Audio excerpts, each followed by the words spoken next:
What's up, everybody? Welcome into another edition of Crush City Territory. I'm Chandler Rome, along with Tyler Stafford and Home Run Derby participant Josh Reddick. Josh, finalist. Finalist. I got to get that right. You were a finalist. Tell everyone how it went, how sore you are, and when you will be swinging a bat again. It went great. I had a blast. It was a lot of fun. A different event set up by Major League Baseball. Just wish they could have streamed it somehow. That was kind of like the only downfall. There was no way really to watch it. So a bunch of us went Instagram Live for it to kind of view it out. But, man, I had a blast getting with those guys, just kind of getting the clubhouse back with everybody. It was such a cool feeling to be in that atmosphere and just have that kind of different experience. I'm very sore. Both obliques are sore. Back is sore. Legs are sore. But you know what? I got my cold plunge tub in the back already ready to go. Just got to add some ice to it, jump in, and I'll be good to go. Now, the next time I'll be picking up a bat is to be determined because I have no future events lined up right now. So we'll let them catch some dust for a little while. I mean, the trade deadline's in 4 days, and if you watch the Astros this weekend, they could use you swinging a bat maybe tomorrow. We say this like twice a month, and yet here I am. Yeah, this weekend really underscored. The Astros could use Josh Reddick or any professional hitter. Underscored is a good way of describing the Astros weekend. They were outscored 32-7 in a 4-game sweep by the Athletics.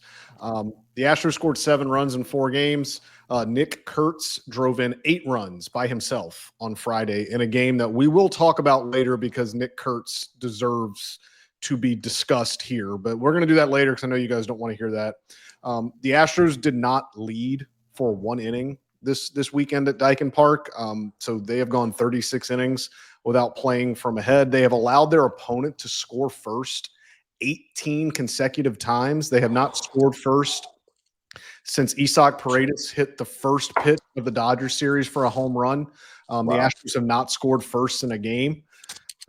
It's tough. It's tough sledding. And look, I'm kind of famous for being the guy that says it's just one series. It's just one series. We said that when they swept the Dodgers.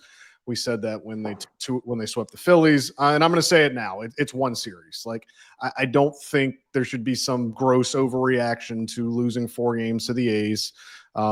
The Astros are still in enviable position. They have a 4-game lead in the American League West. According to Fangraphs, they have 87.3% odds to make the playoffs and 57.1% odds to win the division. So those are 2 good places to be. But guys, this weekend really showed that this has all taken a toll. I mean, they have 18 guys on the IL. They have 9 position players on the IL, 5 of which were in their opening day lineup. They've reached a point where they're unable to overcome these injuries anymore. I mean, who could, right? Like, I don't – there's not a team that exists that can handle this many guys being out at the same time. That's what it looks like when you are mad online that Taylor Trammell is not in the starting lineup. Like that's what's going to happen to your team. When you are like, legitimately concerned that you lost a man named Brandon Walter, who's been great, no disrespect. But when you are like, oh no, what are we going to do without Brandon Walter? Things have gone bad in your season. Now, all that to say, 2 things. This is the worst baseball team I've ever seen in my life, and they're 15 games over. They're not actually, but they're 15 games over 500. For those that aren't watching, he just got the meanest look ever. Hey, I've been around for quite a bit. I've seen some bad Astros teams, but they're still 15 games over 500. Like, they built themselves enough of a lead that they can hope that can sustain them for a little bit. And also, fun fact, in both 2017 and 2022, the Astros were swept by the A's. So maybe this is just what they need to kickstart them. So there you go. Maybe. And this Houston Astros team has not lost 20 games in a row. So until they do that, then you can talk about the worst team. I'm not pointing fingers, but 21 Diamondbacks. We're pretty atrocious. So yeah, there's that. And this is just, we're at almost the end of July. about to start all the month of August, and we're finally panicking over this ball club after all they've gone through. Everybody's finally starting to panic now after having, over 500 months for every year, for every month of the season. So, like, I'm with you. If we're worried about Brandon Walters being our savior, then, we're at the stretch at that point. We're like, okay, now we need to push that big button, panic a little bit. And at the same time, like you said, this is a different A's team, and any sweep is never going to look good. But when you have a guy like Nick Kurtz going off and being Barry Bonds for the better part of this month, it does not make your job any easier. But I mean, this is just a sign of maybe this is taking its toll. It's catching up to them. Injuries are obviously adding up every day. I mean, every week we seem to be baffled by yet another injury to somebody, whether it be, a horse or somebody who's coming up to fill the role of needed. So it's becoming urgent that when bodies start going down right now, it's going to be a concern.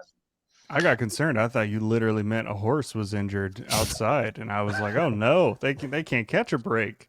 Hopefully they have a horse doctor. If that was We were just talking about Yoenis Cespedes before we started this recording. Yoenis Cespedes could help them. That's a Clydesdale. That's not a horse. That's a Clydesdale. So the most pressing concern has to be the lineup and the offense. They have, 5 members of their opening day lineup are currently on the injured list, none of whom has any concrete timeline for his return.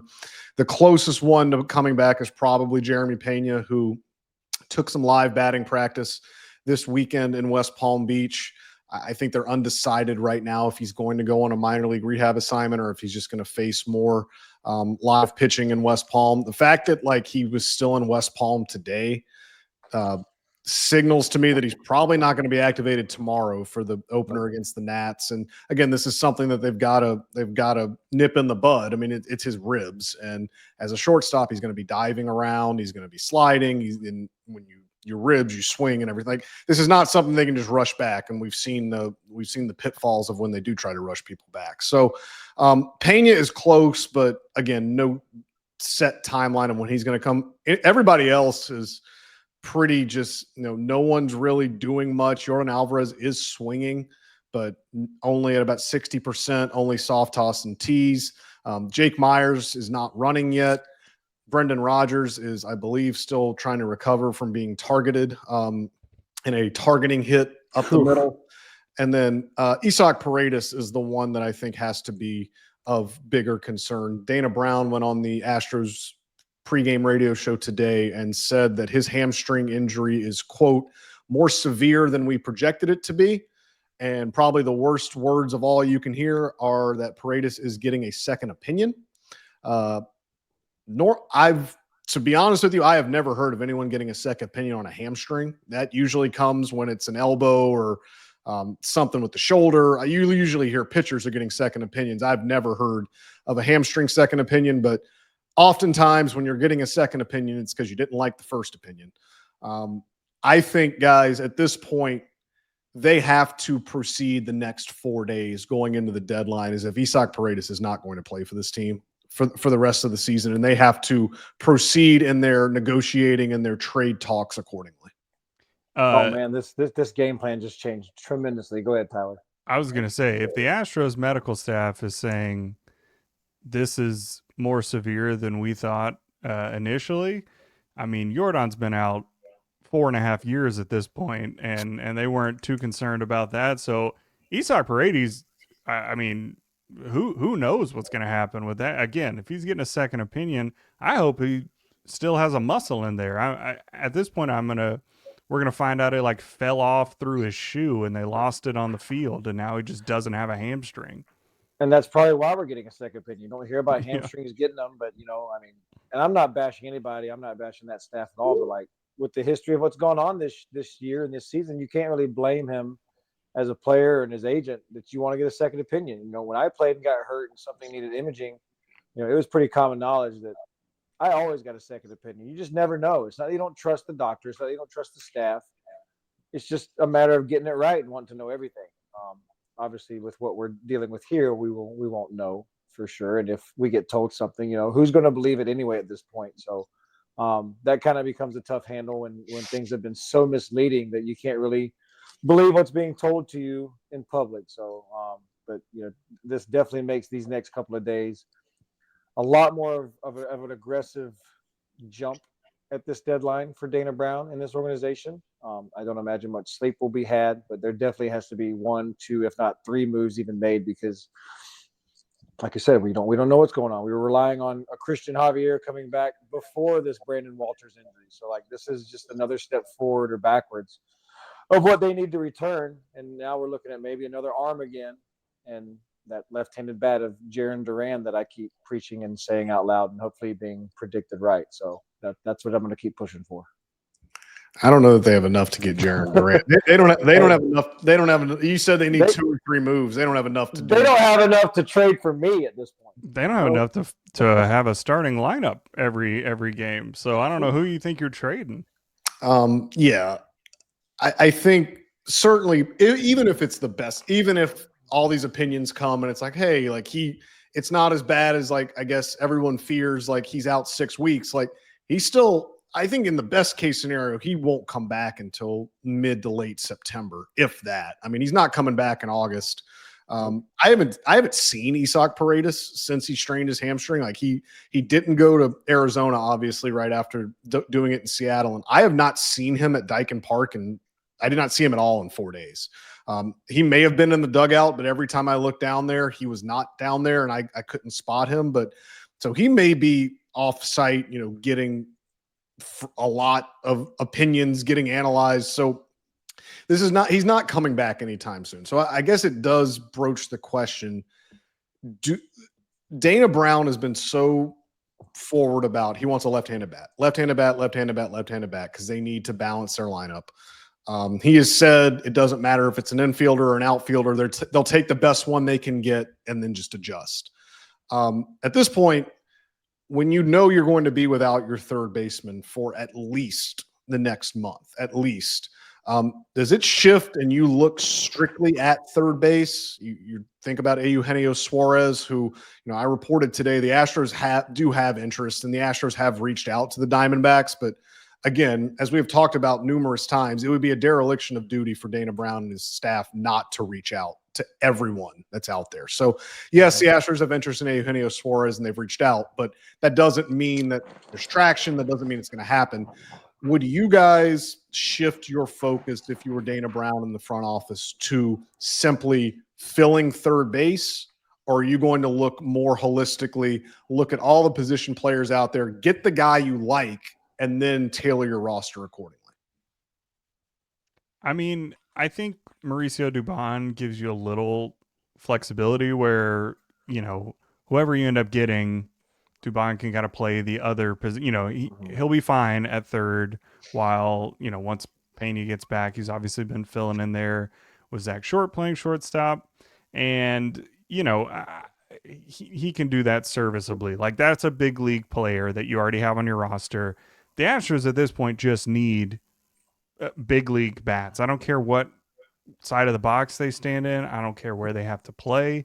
They just need to be big league hitters, plural, hopefully. But I mean, you're right. Like a third baseman would make a lot of sense for them, especially a rental guy, because I mean, look, like you said, even if it's best case scenario and Isaac Paredes can come back at the end of August or right before October, like he's not playing third base and much if he's doing that at all at the end of the season. Like best case scenario, he's going to come back and be a bat that you have.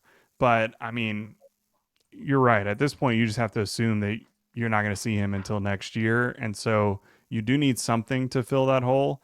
It could be Dubon that offers you the flexibility where you're not just tied in on it. It has to be a third baseman, which, gives you a little bit of negotiating power, but it doesn't really matter at this point. Everybody knows what's on the table for the Astros. They know what they're going to have to get. They know what the asking price is going to be. So I don't know, Josh. What about you? Looking at this team, like what do they need to do?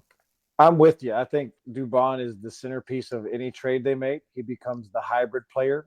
Like you said, he covers that back position that doesn't get filled in that role. But it's going to be so difficult for this team to make a good trade because, like they said, like you said, they don't have the resources to make that big trade that I speak of Jaron Duran so highly, and even Eugenio Suarez. Like Eugenio Suarez is having, he's still third in the big leagues in home runs. He's still having he's not going to take a light load to acquire either. So don't think just because he's on an Arizona Diamondbacks team that's selling is just going to be an easy cakewalk to get a guy like that. But I'm with you. As much as we focused about the left-handed bat, I think at this point, a bat is what you need, regardless of what side it gets. At this point, you're over that. You need somebody who's going to drive in runs for you, regardless if it's in the left-handed box, right-handed box. You know who could probably come cheap, Chandler? And I hope you know where I'm going with this. Carlos Santana. Carlos Santana, of course. Carlos Santana. Can he play third base? Christian Walker play might A be able to. base. Yeah, there Christian you go. Walker might be able to play third. Mm-hmm. Sure. I mean, we're in a league where everybody gets thrown around anyway. Screw it. It doesn't matter. Yeah, might as well. Miles Straw played shortstop once. I'll never forget that. I was there. He played shortstop behind Justin Verlander. I was there. That took some cojones from everyone involved to put Miles Straw at shortstop behind Justin Verlander. I would have hated to be AJ Hinch walking into that room. Hey, JV, got Miles Straw at short. And that was pre-surgery Justin Verlander, who was still very intense, had not become a father and gotten new lease and perspective on life, and it softened a little bit. That was 2019 Verlander, who stared daggers at you every time you looked at him. He probably wasn't too worried because the team averaged 7 runs a game, so he probably wasn't too concerned about it. Yeah, he was okay. This team is not averaging 7 runs per game. We will talk about 7 runs a series. Yeah, I was going to say 7 games a series. We'll talk about who maybe can help them average 7 runs a game right after this message from DraftKings. Nothing beats relaxing on a hot summer day and watching baseball. And the simplest way to get in on the action is to download the Pick 6 app from DraftKings. It's crazy simple. Just pick more or less on the stats for 2 or more of your favorite players, and boom, you're in the mix for big cash prizes. Nail your picks and you're heating up. Pick 6 brings upside with payouts up to 500 times. Pick 6 from DraftKings is the most fun way to play fantasy sports. Download the DraftKings Pick 6 app now and use code FOUL. That's code FOUL for new customers to get a special sign-up offer. Better payouts, bigger wins. Only with Pick 6 from DraftKings. The crown is yours. Gambling problem? Call 1-800-GAMBLER. Help is available for problem gambling. Call 888-789-7777 or visit ccpg.org in Connecticut. Must be 18 and over. Age and eligibility restrictions vary by jurisdiction. Pick 6 not available everywhere, including New York and Ontario. Void where prohibited. For additional terms and responsible gaming resources, see pick6.draftkings.com/promos. So the funny thing was, I said before that ad that we were going to talk about, guys that could get them to average 7 runs a game. And obviously that was tongue in cheek, but I think it goes a little more to what is available at this deadline. And there isn't much available at this deadline. This is not a deadline where you look, and even at the top of the market, there are guys that are going to transform the trajectory of any team that they go to. Like Eugenio Suarez is probably the best position player available. And as I just said, they have interest in him, but I wrote today, he is probably the most unideal fit for this Astros roster in the fact that he strikes out a lot, he hits right-handed, and he is one of the worst defensive third basemen in baseball. And this is an Astros team that spent all of its offseason improving its infield defense. They have the second best infield defense in the American League. And this is a run prevention team that thrives on catching the ball and pitching the ball. And doesn't seem to me like Eugenio Suarez jives with that. But again, you're looking for anything to help your lineup out. So he is the best guy that's available. But I guess what I'm getting to here is, you can say they got to go make all these trades. They got to do this, this, and this. The best improvement that this team is going to get, guys, is getting some of these injured players back, because there is no one that they can go trade for that is going to alter the trajectory of this season like a healthy Yordan Alvarez or a healthy Jeremy Pena or a healthy Jake Myers. We've talked about that all year, that there's not anybody really that you look to. But of course, every year there's guys that get traded that you didn't expect. You remember a month ago when Rafi Devers just disappeared and got traded. Those things happen. You make no surprise though. No surprise Right, but at I all. mean, But yeah, like, it's it still can a happen to surprise. anybody. It can happen to anybody. Absolutely. I mean, look, Alex Bregman is on a deal that can opt out after this year, right? Like, you know what I mean? I'm not saying that there's any Don't possibility of tempt that. Astros fans with that. I know. They finally got over him. My point is that there are guys who are not available who become available in the next few days. So, you know, you're going to see names get traded in the next few days and you're like, "What? I wasn't even thinking of this guy." Might not be to the Astros, but there will be trades like that happen, you know, guys that have, you know, maybe a couple more years of control that you were anticipating, or teams who you didn't necessarily think were going to be sellers but find the right deal and they can, you know, deal from some surplus that they might have, you know, that just happens every year, right? So there's going to be something like that. But of the guys that are like definitely available and almost certainly going to get traded, none of them are going to be guys that you're just jumping up and down excited about, which is why I'm saying like the Astros just have to make multiple good, prudent trades for guys who you can count on to hit the ball and be in the lineup every couple of days, even if you need, you know, it doesn't matter at this point, but they're just they're out of players. Like they just are. And they have to make some acquisitions here. And it's almost like you gotta like it's almost like they might have to take like the Moneyball movie attack at things where, like, you know, you can't replace one player, but maybe you can recreate them. There we go. We've all seen Moneyball. We can't replace Giambi, so we got to reinvent Giambi. I mean, it's something that can be, you know, looked at to where, you know, we may not be able to get somebody who can be a Paredes or somebody else, but we can get maybe two guys that can maybe come close to that for the rest of the year. Because I mean, like we're talking about, there's no blockbuster trades.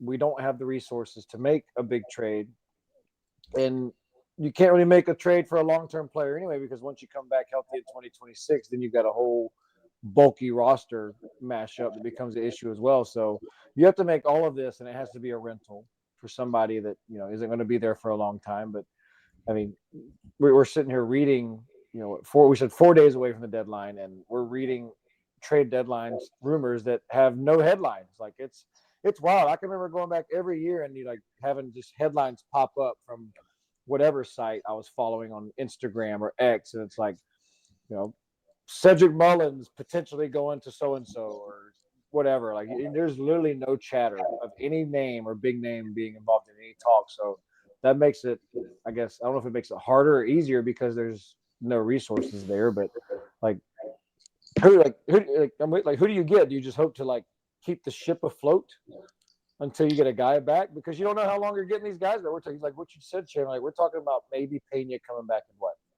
a week, 2 weeks, and that's our closest guy. Like we might get Javier back after 2 more rehab starts, and Arrighetti soon, probably. Yeah. We're having to rely way too much on guys that have been gone for way too long and haven't faced big league pitching in forever. So it's a heavy load to kind of throw on somebody's shoulders. But really at this point, what other option do they have? They don't. I think the thing that illustrates it best to me is, you know, there's some people in the Astros organization and just around baseball that view the deadline this way. They view the deadline as they're looking at it from a playoff perspective. It's like, all right, what can jeopardize us in the playoffs? Like, what is our biggest vulnerability that can be exposed in the playoffs? And that's how they approach the deadline. Uh-huh. I think the Astros are trending toward like, I mean, I just told you they have, you know, they still have 87.3% odds to make the playoffs. I don't think they're in, we're not going to make the playoffs territory yet, but like they've got to get there. And what we just talked about, like Jake Myers isn't coming back for like at least another 2 or 3 weeks. Yordan Alvarez probably in the same boat, maybe longer. Jeremy Pena, if you get him back next week, that'd be a nice addition. But I mean, they're going to have to run with this skeleton crew for at least another 3 or 4 weeks. And you start to look at what's going on around the division. The Rangers are all of a sudden playing very, very well. They are tied with the Mariners for the last wild card spot in the American League. The Mariners have crept within 4 games in the AL West. The Rangers are right behind them. You know that the Rangers and the Mariners have a couple of things you don't. They have very deep farm systems. The Mariners more so than the Rangers, but both of those teams have way deeper farm systems than the Astros. And they have 2 general managers in Chris Young with the Rangers and Jerry Dipoto with the Mariners that just wheel and deal. This is their time of year. They are super aggressive. They go for it. Well, Jerry Dipoto is pretty bad at it. Who? Jerry Dipoto is pretty bad at it. Well, he's pretty bad. He's had some clunkers. What do you think of that lineup now with Josh Naylor? You hated it before. I mean, he just brings more strikeouts. So he doesn't strike out though. I know he hit the ball hard a lot against the Astros, and he's just a big boy. That's why you think he strikes out. But that's a good lineup, man. The top 5 is good. He definitely made it in the middle of that lineup a lot more scarier because it turns Julio Rodriguez into a little bit more dangerous hitter too. Yeah, I think, but so you know that those 2 teams are going to be aggressive. Like the Rangers have firmly put themselves in buy mode. Like they're gonna be aggressive. They're gonna go for it. Like we talked about with Sean McFarland a couple of weeks ago. Like the same way we talk about you don't want to like waste a player's last year of their contract. Like the Rangers have Bruce Bochy, who you don't know how much longer he's going to be managing. So they're going to go for it every year that Bruce Bochy is at the helm and they have a shot. So they're going for it. The Mariners have already shown that they're going for it by getting Josh Naylor. They're going to get more guys too. It really is going to come down to something you said, Josh, like how much does Dana Brown and his lieutenants believe that just getting the guys off the IL is going to raise the floor and the ceiling of this offense? Like, is that going to be enough to where all you have to do is go get a complimentary piece? A guy like a Willie Castro, who's with the Twins, who I reported today, the Astros do have pretty legitimate interest, pretty strong interest in Willie Castro, who I think fits this roster way better than Eugenio Suarez would. You know, Willie Castro has started at 6 different defensive positions this year, all 3 out. Bonds? You could, that's the thing. And he's a switch hitter. The offensive upside is a lot more with Castro than it ever is with Dubon. That's no disrespect to Mauricio Dubon, but Castro's just a better offensive player. It would give Joe a lot more flexibility to be able to move that around. So that is what Dana Brown's weighing right now. Do you go get a complementary piece, somebody that, you know, at full strength is a platoon partner or is a guy that's playing every other day, a Trey Mancini type from 2022? Do you go get that and wait for the reinforcements to come back? Or do you look at the way your team's playing, the way the Mariners and the Rangers are playing, and you say, man, like, we need something a little more urgent. Like, we've got to do this now. Like, we've got to get something big, and we got to get them in there now to play every day to help bridge the gap to when those guys come back. I don't know what the answer is. You don't want to be a prisoner of the moment after losing 4 games to the A's, but this is about the biggest crossroads that they have faced this year. And it's going to be interesting to see which way they go. I mean, there's not. Go ahead. You go. You go. You do it right here. Do it now. Okay. So there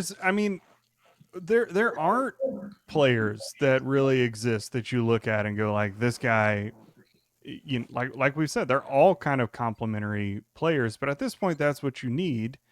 You know, and again, they have enough flexibility that they can move some people around. Like, yeah, if there were some big splashes available, but there just aren't. There's not guys that you're looking at. And the truth is because there's only like 2 or 3 at the top of this class.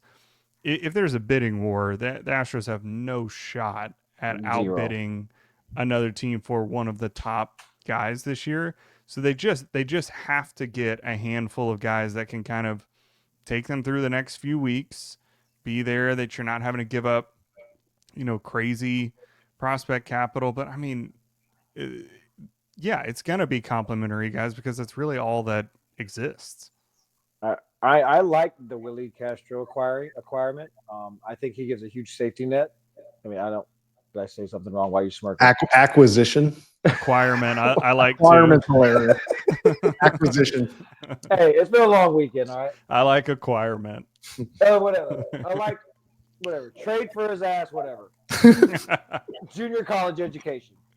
Get him to the team. He With the gives you a big Georgia banner on. It gives you a big safety net, and also provides insurance. You know, one of these guys comes back and doesn't come back successfully.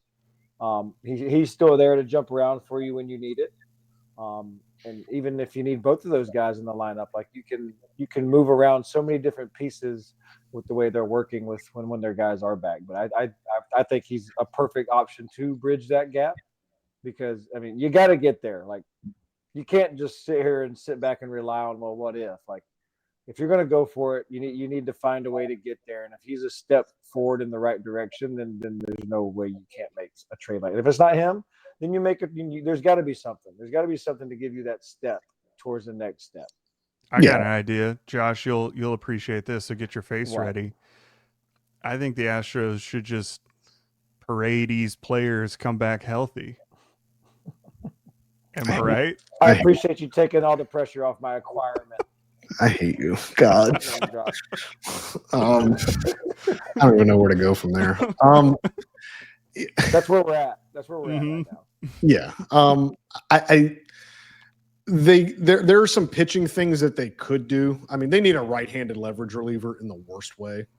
Did you know that this team has the fewest innings from right-handed relief pitchers in baseball? Like, it's not even close. You're making stuff up. I'm not making anything up. Like they would like to get a right-handed leverage reliever. Forrest Whitley's available. Go get him. He was starting the other day. I saw that. He punched out 9 in 5 scoreless innings for the Rays AAA team. He's a starter now again. Good for him. He's untouchable though, so they probably can't get him. That's AAA. It is AAA. They should be poking around in the starting pitching market, but again, every indication I have gotten is that they are full bore offense, bats, any sort of bats they can get.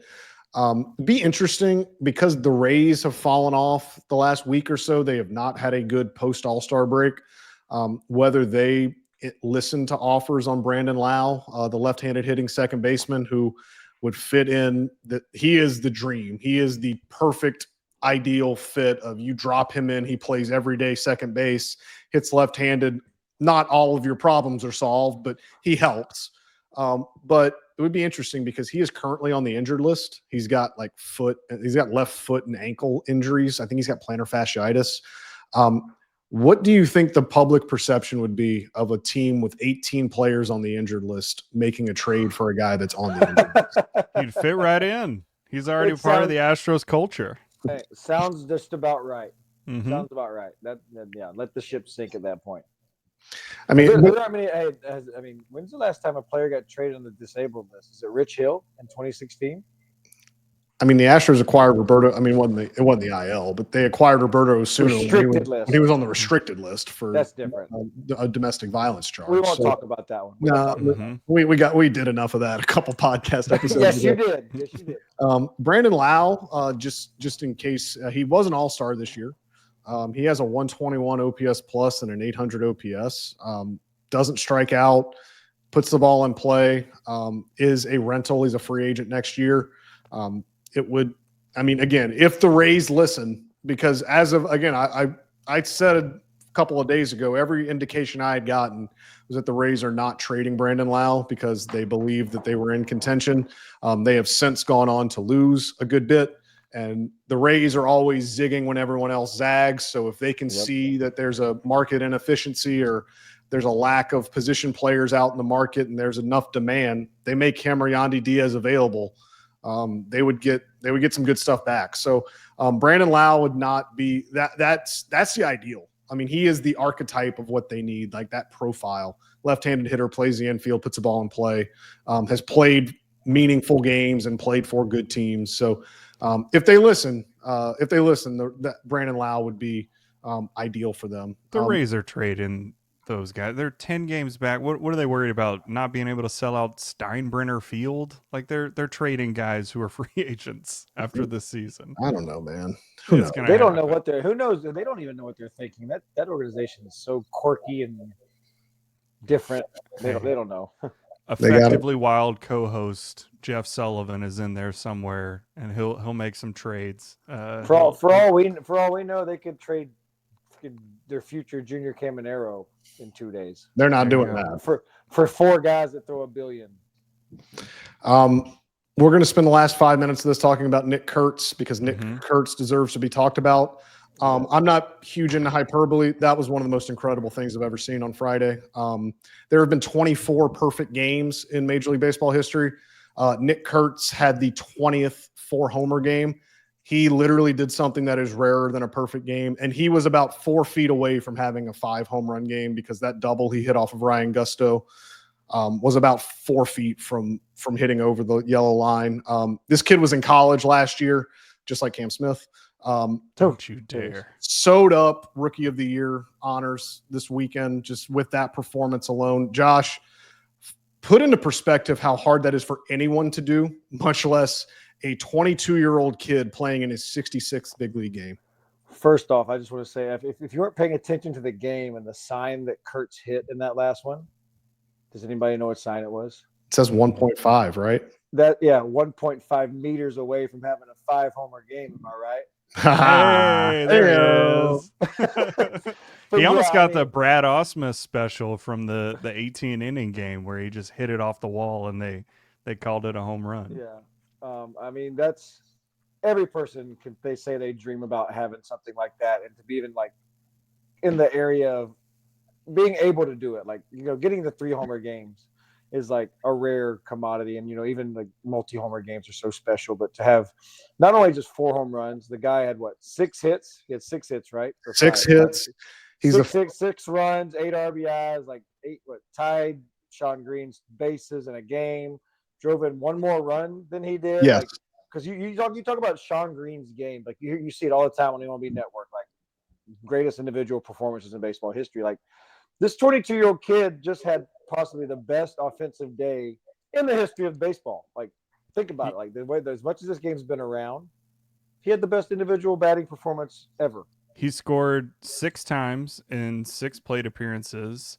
There have only been 9 games in MLB history of a player scoring 6 runs in a game, and 3 of those were in 7 plate appearances. So, I mean, again, just one of the most absurd. Now, people got fussy because it was someone in the Crawford boxes, one off of, bullpen freak Cooper Hummel. So, whatever. It's still hard to hit. I have a point to make on that because Please. so I went because I'm a team player. Mhm. The New York Times and The Athletic needed coverage about this. So I went to the A's clubhouse after the game on Friday, and Jeffrey Springs, who was an A's starting pitcher that night, he said something that didn't register to me. I'd never thought about it like this. And Josh, please tell me like how stupid I am for not thinking about this. He even brought up, he said, I know people are going to say, oh, he hit the 4th one off a position player. He goes, but when a hitter is so timed up and so locked into traditional pitching, to guys that throw 98, to guys that when you're so timed up and locked up for that, like hitting against a position player is probably the hardest thing you can do because it's either a strikeout or a pop up in your time. And he said to him, and again, I don't think he meant this literally, but he said to him, one of the more impressive things was that he went up there against a position player after all of that and was still able to homer off of that guy. He went Oppo too. Yes. Took him Oppo, correct? So I mean, Yes. like, I don't care what anybody says. Like, a homer is a homer at the big league level, regardless of who that's off of. 4-year-old girl, 44-year-old man. I don't care. Like, yeah, your timing might be a little messed up, but at the same time, you have to find a way to stay locked in because you know what? That one at bat goes against my stats. If I strike out, strike out. If I ground out, ground out. But there's no winning for a hitter in that situation because you get on base, you're supposed to get on base. You strike out, you get ragged and laughed at. Like, it's just no winning for a hitter. But you know what? I mean, if I'm looking to pad my stats, I'm going up there with the same intention I would if I was facing Josh Hader. I'm trying to make sure that I could steal a knock, and it might be a little easier to get that knock off of Cooper Hummel as opposed to obviously a Josh Hader or somebody else. But you know what? It's still a knock. And if I look back at my career numbers, I'm not going to look back and go, oh, I got one less because I hit it off a position player. I tell you what, Albert Pujols took me about 440 in LA before I retired, and it was number 695. So you can't tell me that I didn't help Albert get to 700. Way to go. So, you're part of history. Just I like mean, he ended what? he ended what 704 or something, and Sure. like what if he ended at 700? Could have Mine been would have you. mattered. Mine would have mattered a lot more than it does now. Just like Cooper Hummel's a part of history. I mean, Numbers are numbers. I mean, there are so many absurd things about what Nick Kurtz did on So Friday. you're not stupid. His OPS went up 78 points from one game. He raised his OPS by 78 points in one game. He woke up that morning worth 2.3. Josh, I know you love WAR. He woke up worth 2.3 WAR according to Fangraphs. He went to bed worth 3 WAR he got 0.7 WAR in one game. In one game. And Like, guys don't even have that in 200 at bats, I mean, most of the Astros lineup is beneath that. And there was nothing, like, again, in a 4-homer game, you would expect this, but there was nothing flukish about any of it either. No, it was not cheap at all. Everything was destroyed. Everything was like a frozen rope. He went oppo. He went up the middle. He pulled a ball from Caleb Ort into the third deck. Like it was, again, I've covered 7 no-hitters. I've covered a team that won the World Series. I've covered 2 other I've seen some pretty incredible stuff. Like that is up there with like the top 5 most unbelievable things I've ever seen on a baseball field. Like I mean, even if you're a fan of the opposing team or you're the opposing team and you're getting all this done to you, like there's a moment and a sense of awe watching that happen because you're witnessing a piece of Major League Baseball history that will be talked about for another 100+ years. Like this may not ever happen ever again. Yeah. I mean, even if it does, it's going to be talked about because he was the last to do it. But like, this is going to be something like the OTD on this day in 2025. Nick Kurtz did this, and the kid's 22 years old. Like we're talking about Cam Smith, and he loves Cam Smith, but like, watch it. These guys are the same age, and this kid's doing stuff like that. It just shows you like that any given day, anything is possible in this game of baseball, no matter who you are.